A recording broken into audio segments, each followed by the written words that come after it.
अस्सलाम वालेकुम नाज़रीन, आपका मेज़बान अब्दुल रहमान उर्दू टाइम यूके में आप सब लोगों की खिदमत में हाजिर है।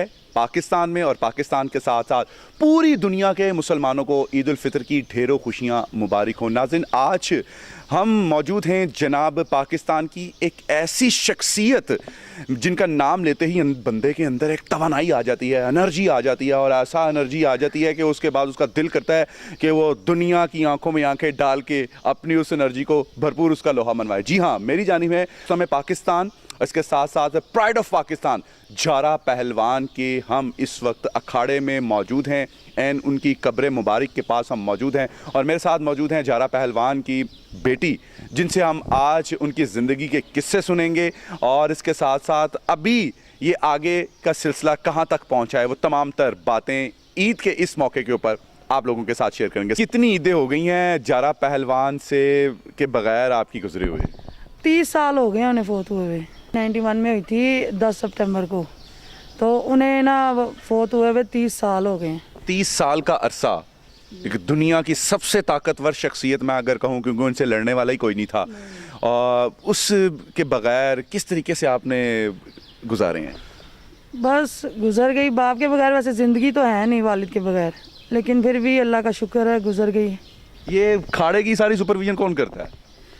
ये अखाड़ा अभी खुला ही रखा हुआ सब, यानी जिन्होंने आना है, मोहल्ले के भी हैं लड़के, वो सारे इधर ना रेसलिंग वगैरह अपने ना शौक के लिए आते हैं, इधर करते हैं। ये उनका भतीजा, ये यानी कि पोतरा, ये भी करता है आके ना इधर रेसलिंग वगैरह एक्सरसाइज करके ना तो भी चले जाती है। अच्छा, ये मेरे नाज़रीन को बताएं कि ये आखिर जारा बना कैसे? क्योंकि हमने बहुत सारे पहलवानों से तो ये बातें सुनी हैं, लेकिन आप तो एक ऐसी चीज़ें कि जिनको सबसे एक्यूरेट और एग्जैक्ट पता है कि भाई ये दुनिया का सबसे ताकतवर तरीन सही मायनों में इंसान बना कैसे? ये जारा पहलवान ऐसे बने हैं कि एक इनके दादा दो हैं, इमाम बख्श और गामा दादा, फिर आगे इनको बनाने वाले इनके अब्बू असलम और गोगा, अक्की, आज़म और भोलू हैं, फिर जाके एक जारा बना। इन लोगों ने अपनी अपनी चीज़ डाली है, तो फिर जाके एक जारा पहलवान तैयार हुआ है। तो सारी किसी ने अपनी, एक मेरे नाना बू थे, उनको किक का था, उनकी फ्लाइंग किक थी, वो चलती थी। मेरे दादा बू और जो आज़म दादा बू हैं, अक्की दादा बू हैं, भोलू दादा बू जिनका भी है, रुस्तम हिंद है, उन सब ने कोई ना कोई चीज़ डाली है, तो जारा पहलवान ना तैयार हुआ है माशाल्लाह से। जारे का इतना बड़ा नाम है, जारे के बाद वो सारी चीज़ें वहीं ख़त्म हो गई हैं कि आगे इस सिस्टम को कोई लेकर चल रहा है? आगे सिस्टम चल रहा है, पर वो अभी चल रहा है चाचू की तरफ से। चाचू का बेटा जापान में तैयारी कर रहा है, और इंशाल्लाह अब आगे जब चलेगा तो उनके अपने पोते से चलेगा। दौराने पहलवानी कुछ अरसे के लिए जारा साहब जो थे वो पहलवानी छोड़ भी गए थे। हाँ, उसकी क्या वजह? छोड़ गए थे। और वालिद ने हर एक को कहा था कि मेरे साथ कुश्ती करने, जौन सा मर्जी, पूरी दुनिया को उन्होंने कहा था कि आप मेरे साथ कुश्ती लड़े, लेकिन उनके बराबर कोई आ ही नहीं सका। तो इस वजह से डिसअपॉइंट हो गए थे? नहीं नहीं नहीं नहीं, वो नहीं हुए थे। वो अब एक मुकाबला करने वाला ही कोई नहीं चीज़ था। आप छोड़ दें, एक्सरसाइज करना छोड़ दें, तो जाहिर बात है एक जिस्म कब से एक्सरसाइज कर रहे हैं, वो कर रहे हैं, अपने बचपन से शुरू हुए थे वो, तो एक चीज़ आप छोड़ दोगे तो उस टाइम उन्हें हार्ट अटैक आ गया था कुछ दिनों बाद। ताकत, पावर इतनी थी उनमें, पावर इतनी थी कि उन्हें जहरा दी जाइंट कहते थे। वो दरियाए रावी पार करते थे, और कोई था ही नहीं लड़ने के लिए, किसी में इतनी हिम्मत ही नहीं हुई कि वो आके आगे लड़ सके इनसे। इतना बड़ा नाम, इतनी बड़ी पर्सनैलिटी, और पूरी दुनिया में जाना चाहता था, और जापान का सबसे बड़ा पहलवान नोकी, जिसको उन्होंने चित्त कर दिया 5वें राउंड में, इतने बड़े नाम के बाद हुकूमत पाकिस्तान की तरफ से भी आप लोगों को पूछगिछ होती है कि उन्होंने आपको आपके हाल पे छोड़ा हुआ है? नहीं, हुकूमत पाकिस्तान तो कुछ भी नहीं करता। अच्छा, आप भी काफ़ी देर से, जाहिर बात है वालिद साहब के नाम की वजह से इन चीज़ों के साथ मुंसलिक हैं, कोई जहन में वजह आती है कि क्यों लोग इस पहलवानी के प्रोफेशन से दूर हो गए? पैसे नहीं है लोगों में, गुर्बत बहुत आ गई है, कि यहाँ शौक ख़त्म हो गया? शौक ख़त्म नहीं हुआ, शौक बहुत ज़्यादा है। मैंने बहुत लड़कों को देखा करते, छोटे बच्चों को देखा है, कोई सपोर्ट करने वाला नहीं है इन पहलवानों को। पहलवानी को ना, जब आप कुश्ती में तैयार करते हैं ना पहलवान, उनको चाहिए एक खुला खाना वगैरह, उनकी देखभाल करनी, मालिश वगैरह, इतना भी नहीं खाते थे। लिक्विड ज़रूर पीते थे, दूध वगैरह। ये पहलवान जारा साहब के मतलब ये सुनने में आता था कि वो बकरा खाते थे, बादाम, पता नहीं कितने मनो, कुछ था ही नहीं पहलवान का। ये मेरे वालिद जो थे ना, इनको ज़रूर कीमे पसंद है, कीमे वाले चावल, ये चीज़ें खाने में बहुत ज़्यादा पसंद।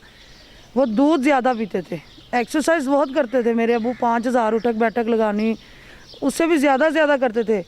खाना नहीं है पहलवान इतना खाते, खाना वो दूध वगैरह ज़्यादा, आप दूध पियोगे ना उससे आपको ज़्यादा ताकत आनी है।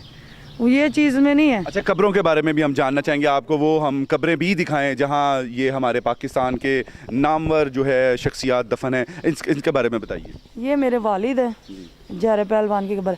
और ये जो इनके साथ है ना, ये बुजुर्ग हैं, ये दादा साहब को इधर लेके आए थे। ये बुजुर्ग? हाँ, ये बुजुर्ग लेके आए थे। मेरे अब्बू के हैं वो चाचा।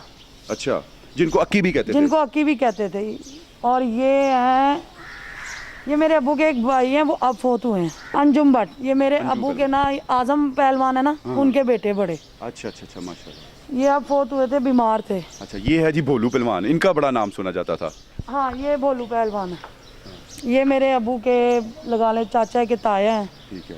और ये मेरे नाना अबू गोगा पहलवान। माँ, ये जो कब्रें हैं ये पुरानी चली आ रही हैं, कोई आपको 100% श्योर है कि यही वो कब्रें हैं जिनके ऊपर ये है? हाँ जी, यही हैं, सारी यही हैं। ये मेरी नानो है, ये अब फोत हुई थी। और ये अकरम, आजम, भोलू, ये सब ये वही कब्रें हैं। अब जो बनी है ना वो ये हैं, ये जो फोत हुए हैं ना फैमिली मेम्बर्स। क्या कहना चाहेंगे जाते जाते अपने पाकिस्तान की आवाम को, या कोई दिल में ऐसी हसरत जो आपको लगता है कि ये होनी चाहिए थी? दिल में हसरत मैं ये कह रही हूँ, पहलवानी का नाम करें, उसको ख़त्म ना होने दें। इतने इतने से बच्चों को मैंने देखा हुआ है पहलवानी करते। ये मेरा भतीजा है, इसने भी इंशाल्लाह ये भी अपने दादा का नाम रोशन करेगा। जी तो नाज़रीन, जहरा पहलवान की यादें आप लोगों के साथ हमने शेयर की। ईद का दिन है, उनकी फ़ैमिली के साथ चंद लम्हात गुजारे और आपने सुना उनकी गुफ्तगू। दिल में एक रंज है, 30 साल बाप के बगैर ज़िंदगी गुजरी।